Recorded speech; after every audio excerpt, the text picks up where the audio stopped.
Time now for Weather Watch with meteorologist Matt Makens. Welcome to another Weather Watch. I'm Matt Makens. You're about to receive in your mailbox your National Cattleman for June. And within that article, there's been some interesting information recently, how it ties into the overall La Niña pattern and what that may mean for the Corn Belt and our corn prices as we go later throughout the season. So a lot to address. Let's get started with what you're about to read in those newspapers.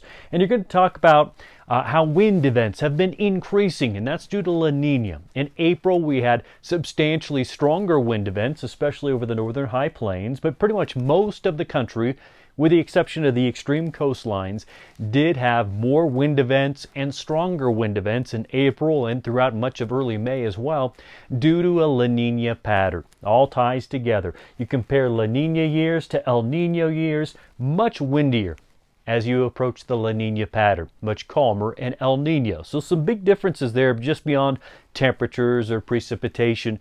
Wind is also part of these patterns we discuss so much here on Cattleman to Cattleman. The distinct La Niña pattern does continue. And what do I mean by that? I mean the precipitation across the country.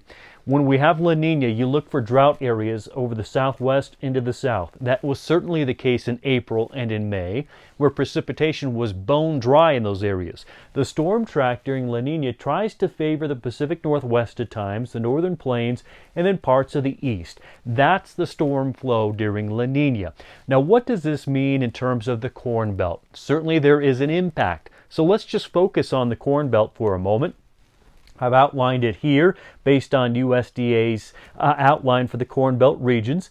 As you look at La Niña years from the summer months, June through August, where are we likely drier than average? And that's most of the Corn Belt. There may be some near average folks and some surplus areas, but by and large, La Niña brings not only wind events, but also dry conditions. For example, the coloration here on the map, that represents upwards of 1 inch to 2 inches drier than normal over the 3-month span.